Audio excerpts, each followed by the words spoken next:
Am I the antagonist for asking future mother-in-law not to tell my toddler they make her sad? My oldest son is 3 years old. My fiance's mom came over a few weeks ago, and when she was leaving, she asked my son for a hug. At first, he said no and walked away, but then he came back and hugged her without prompting. She said, "Oh, good, because I was going to be sad." With edits from my fiance, aunt, and best friend, I sent her the following message. We're teaching our 3-year-old that he is in control of his own body and boundaries, regardless of how it may make someone feel. If he is purposely trying to upset someone, that's a different story. We don't want him to go against his boundaries just to make someone else feel better. I understand that you want to show him that he is important to you, but we would appreciate it if you could find a different way to do so. My fiance's mom responded with, "OP, I would appreciate it if you didn't send me these kinds of messages. We can have these conversations in person. Thank you." I replied saying, "To be honest, I don't really see a difference. I would have said the same things to you in person. I didn't think this topic needed extensive discussion. If you have a response, I'm open to hearing it. But it won't change the fact that making my kids feel guilty or responsible for others' feelings will not be accepted. Again, you can show that you care for the boys, but not in ways that make them feel bad." My fiance's mom then said, "Having adult conversations via text is cowardly. It's not really appropriate to address me or any other adult via text. So I will end this conversation. If you can't talk things over with me instead of telling me what not to do, then that in itself is a problem. So I'm done." I responded saying, "Again, I would say the same words to you in person, so there's nothing cowardly about the way I chose to communicate. The reason I didn't see it necessary to discuss it in person is because I'm essentially asking you a favor, and it's up to you whether or not you acknowledge it. I wasn't looking for a debate, just asking that you please avoid making certain comments to my children. I'm okay with discussing this matter in person if she prefers, but why did she ignore my initial message? It seems like she is shifting the blame or diverting." She then reached out to my fiancé and texted him, "So by now, I'm sure OP told you she was messaging me. If you guys have something to say to me, just say it." They had a 30-minute phone call, and my fiancé told me she said, "She has already distanced herself and will further distance herself if necessary. It wasn't something she was doing intentionally. I never said it was intentional. I just brought it to her attention and discussed potential repercussions. I chose to message her because I am terrible at having deep or stressful conversations in person due to my ADHD. Also, this is a boundary that I am not up for discussion or debate. She can either choose to stop or not." Am I the asshole for asking this or for the way I brought it up? You are not the asshole for asking your future mother-in-law to respect your son's boundaries and for communicating your concerns through text. Your intention was to address a specific issue and set a clear boundary, and it's understandable that you might find it easier to express yourself in writing due to your ADHD. It's important for adults to respect children's boundaries, and you're teaching your son to assert himself and establish his own autonomy. Your mother-in-law's response seems defensive and dismissive, as she avoided acknowledging the content of your message and shifted the blame onto you for discussing it through text. Your approach was reasonable and respectful, and it's concerning that your future mother-in-law is not willing to have a conversation about it. It's important for both parties to be open to communication and to find a resolution that respects everyone involved. Am I the antagonist for choosing to tear the family apart over a relative? My wife and I have been together for 11 years and married for 7. Her sisters, Jessica and Whitney, along with their families, and my wife's parents all live close to each other. We spend time with them every week and have a close relationship. For holidays, certain family members always host. My mother-in-law and father-in-law host Christmas, while Jessica and her family host Thanksgiving. We also invite our extended family who live in the area to join us for major holidays. There's an issue with my mother-in-law's cousin, Gemma. Gemma lived with her parents her entire life until her mother passed away 7 years ago. Now she lives alone in the same house. In the past few years, Gemma's weight has exceeded 400 pounds, and it seems she hasn't been taking care of her hygiene.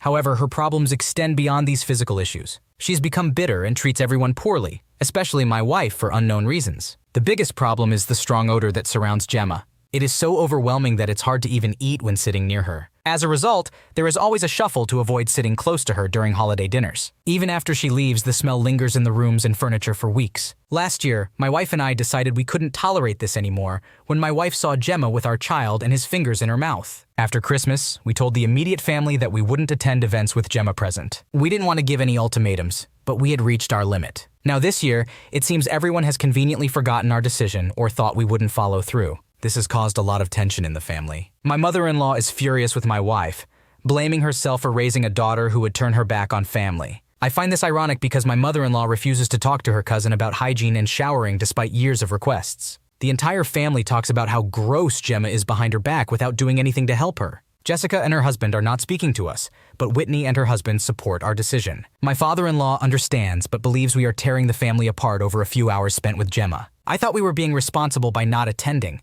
but I also recognize that Gemma is clearly dealing with various issues, and it may be cruel to abandon her. I don't know what other choice we had, aside from subjecting our kids to such unpleasant conditions during the holidays. Am I the asshole in this situation? It is not unreasonable for you and your wife to prioritize the safety and comfort of your children. Gemma's hygiene issues pose a potential risk to the well-being of your child, as seen with her putting his fingers in her mouth. It is understandable that you do not want to subject your family to that environment. Furthermore, it is concerning that Gemma's family members are aware of her hygiene issues, but refuse to address it directly with her. Instead, they gossip behind her back and expect everyone to tolerate the unpleasant circumstances. It is not fair for your wife to be subjected to Gemma's mistreatment and for your family to endure her overwhelming odor during the holidays. It is unfortunate that your decision has caused tension within the family, but prioritizing your own family's well-being is important. Hopefully, this situation can lead to a larger discussion within the extended family about addressing Gemma's issues and finding a solution that respects everyone's boundaries. Am I the antagonist for getting upset with my parents for offering my food to my sister? Unfortunately, I am lactose and gluten intolerant. I have been lactose intolerant for around 6 years, and I recently noticed symptoms of gluten intolerance.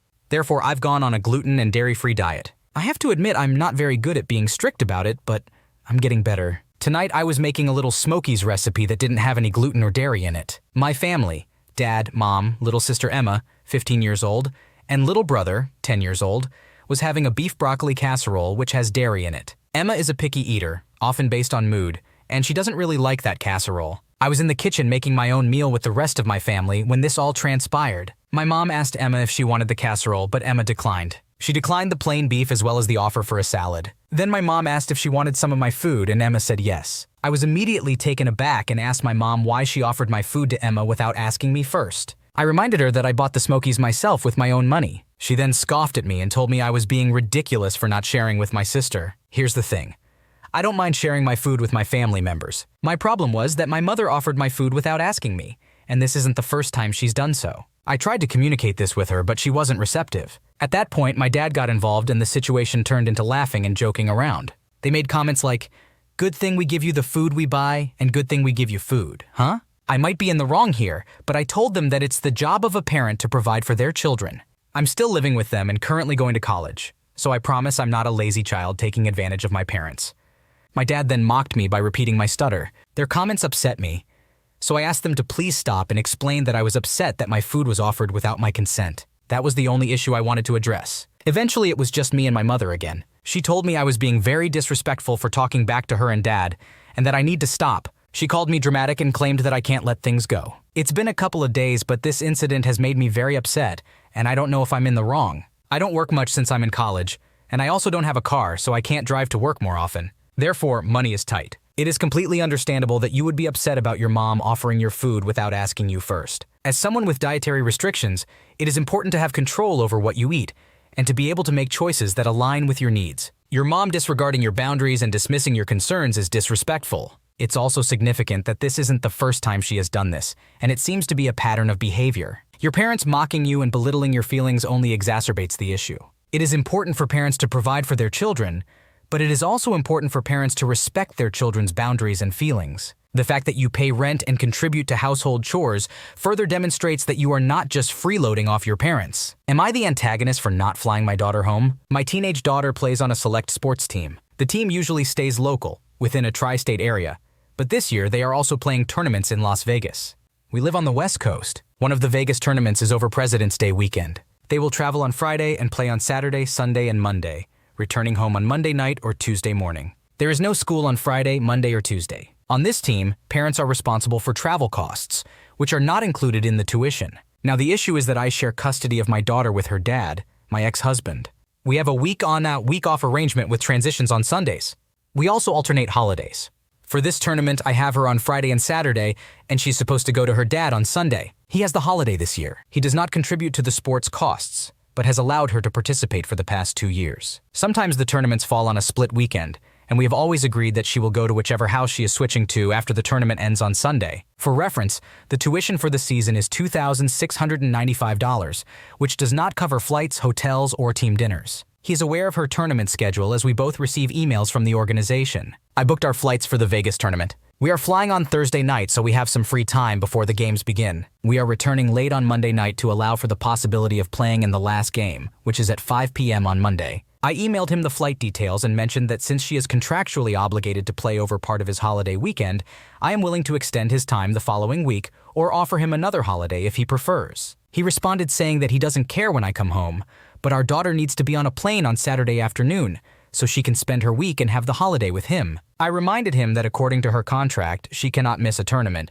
and even if she were injured, she would still need to travel with the team. He continued to insist that I book her a flight for Saturday afternoon. I reiterated that it goes against the contract and that she would be fined $1,000 for missing any part of a tournament. I then proposed that he could have her on Christmas Eve and Christmas Day this year in exchange for President's Day. Since we don't really celebrate, it doesn't matter to me. I also suggested that he is welcome to fly down to Vegas and provided him with the link to the team hotel with a discount. He responded by saying that if she doesn't fly home on Saturday night, he will take me to court for contempt. I told him that's fine.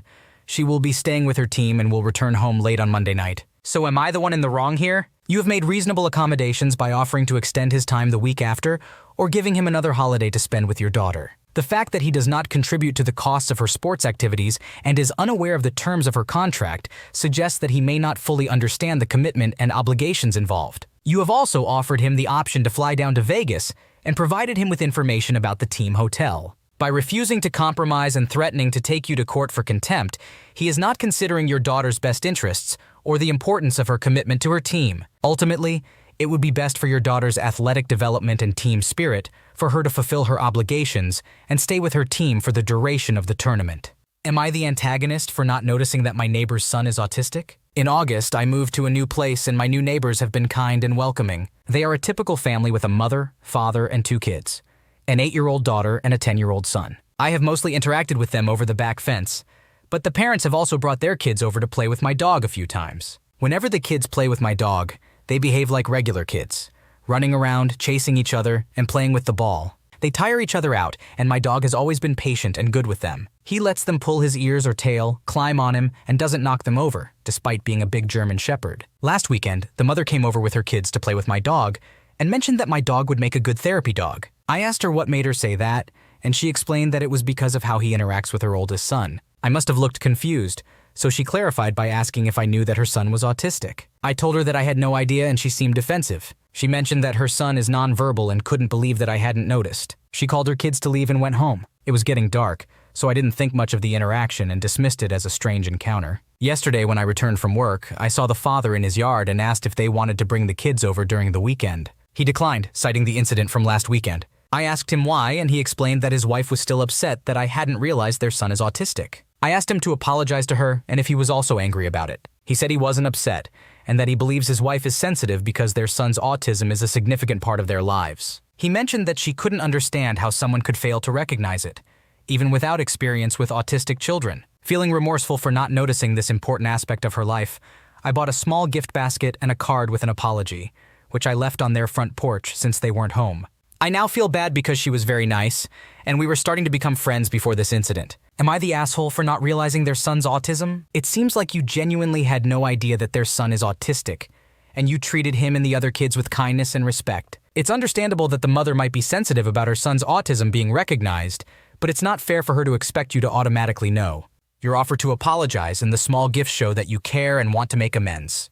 Going forward, just be mindful of the situation and continue to be kind to your neighbors. Am I the antagonist for telling my stepsister she was a worse mother to me than hers was? When I was a young child, my parents got divorced and my mom gave up her rights, leaving my dad with full custody. A few years later, my dad remarried a woman named Andrea, who had a 15-year-old daughter named Kylie. Unfortunately, my dad passed away when I was 6 and Kylie was 17. Andrea was an okay parent. She made sure I had what I needed, although it was clear that she didn't truly care about my day or feelings. She would just pretend to. There were some issues, like when she would delay grocery shopping and we would go without food for a week, relying only on school meals if she remembered to add money to our accounts. There was also an incident where she left me with her parents while she took Kylie to practice and ran errands, but then forgot to pick me up until 2 a.m. Additionally, there were smaller things like forgetting to pick up my prescriptions or breaking my toys. These instances were fairly infrequent, though. Kylie eventually got a stable job, moved out, and got her own apartment when she turned 20. After that, it was mostly just me and Andrea for a while. However, when I was 14,